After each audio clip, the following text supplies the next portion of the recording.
Hi there, my name is Matti Sulanto, and in this video I'm gonna be comparing two Panasonic Leica lenses, the 8 to 18 mm and the 10 to 25 mm.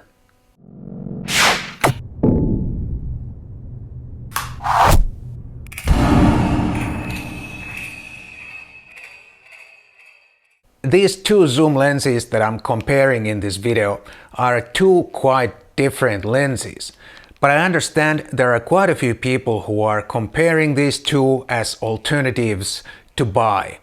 And since I'm lucky enough to have both of these lenses, I thought I'd give my opinion on this one, and maybe this helps you to decide which one to get. But enough of the small talk, let's get right into it and start by comparing the size, the weight and the build quality. Okay, when you look at these two lenses, it's quite obvious that the 10 to 25 mm f1.7 is a big lens and a lot bigger than the 8 to 18 mm f 2.8 to f4. But this one, the 10 to 25 mm, it's not quite as heavy as it looks, but it still weighs in at about 725 grams about with a hood. And this one, the 8 to 18 mm, weighs in about 350 grams. So this one is more than twice as heavy as this one. And the filter thread on the 10 to 25 is 77 millimeters, and the filter thread on the smaller lens is 67 millimeters. But even though this 10 to 25 mm is quite a big lens, especially for a micro four thirds lens, it still feels well balanced, especially on the G9 camera body. It's very nice to use and comfortable to use and hold. But having said that, if you pick up the 8 to 18 mm right after the 10 to 25 mm, this one feels a lot more nimble and a lot lighter and somehow a lot more like a micro four thirds lens. I'd say the build quality is very similar on both lenses. Both are weather sealed and all in all very premium feeling lenses. The only main difference is that the 10 to 25 mm has aperture ring, which is very nice if you like aperture rings, like I do. If you prefer compact size and light weight, your choice is gonna be the 8 to 18 mm, but if you don't care about the size and the weight, then you might as well choose the 10 to 25 mm. And now let's move to the second category, or whatever you want to call it, and let's look at the zoom range and the maximum aperture of these two lenses. The zoom range of these lenses is quite different, I think. The 8 to 18 mm is clearly a wide-angle lens because the whole zoom range happens in the wide-angle zone, so to speak. But the 10 to 25 mm is more like a standard zoom lens in my opinion, even though 10 mm is quite wide. But because this reaches 25 mm, which is like a standard lens, this is more like a standard zoom lens, and this 8 to 18 is clearly a wide-angle lens. And even though the 2 mm difference at the wide end doesn't sound like much, but it's quite a significant difference, as you can see these couple of examples that I'm showing you here. The 8 mm focal length or angle of view offers quite a bit more coverage than 10 mm.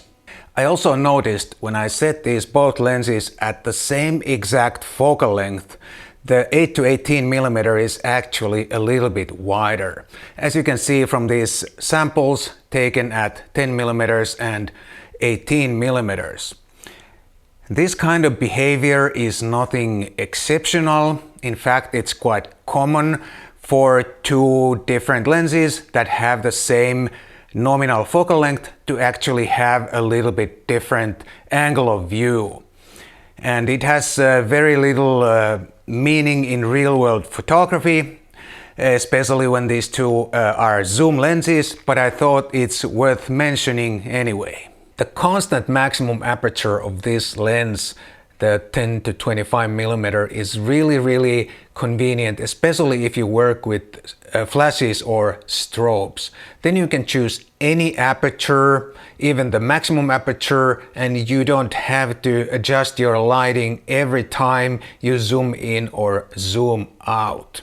But with this kind of lens, like the 8 to 18 millimeter with a variable maximum aperture, you would have to use the slowest maximum aperture, which in this case is f4. Otherwise, you would have to adjust your lights or the power of the lights, output of the lights, every time you zoom in or zoom out, which is really inconvenient and pretty much impossible situation in a studio or wherever you are using strobes. But in general photography, I think the variable maximum aperture is not a big deal. And I also think that a wide angle doesn't need to have a really fast maximum aperture in most cases. If you shoot something like landscapes, architecture, real estate or some interiors, you don't need a fast maximum aperture.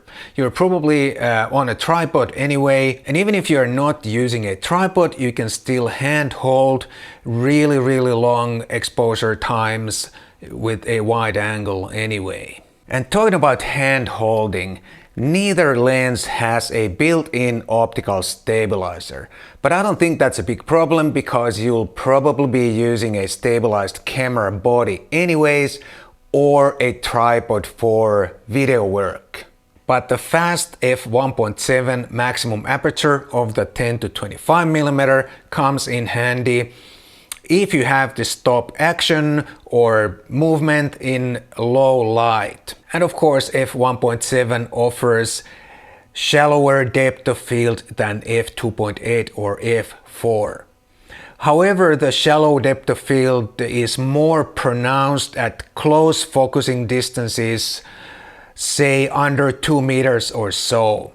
At medium and long focusing distances, the difference is not that much anymore, and it's almost impossible to tell the difference between f1.7 and 2.8 or f4. But even though the 10 to 25 is not exactly a bokeh monster, it's still a lot better lens for portraits or environmental portraits than the 8 to 18 millimeter, because this one reaches all the way to 25 millimeters and it offers a better depth of field or a shallower depth of field, which is more suitable for example, portraits. So regarding the focal length and the maximum aperture, I'd say that the 10 to 25 is your lens if you are looking for more like a standard zoom lens and you shoot portraits and work with flashes or strobes.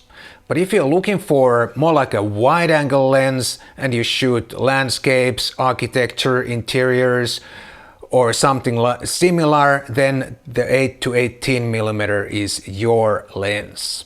If you're still with me, you probably like this video and my content in general, so may I ask you to sign up for my monthly newsletter. There's a link in the description, or you can also go to my website sulanto.fi and sign up. Thank you, and now back to those interesting lenses. And the next category is the image quality. The image quality on both lenses is very good and very similar when it comes to sharpness and contrast. In real life photography, I don't think there's any difference, and no one can tell which lens is which just by looking at the final photos. The main difference between these two lenses comes from the faster maximum aperture of the 10 to 25 millimeter. Which offers much better control over the depth of field. But at the same aperture, these lenses look very similar, if not almost identical.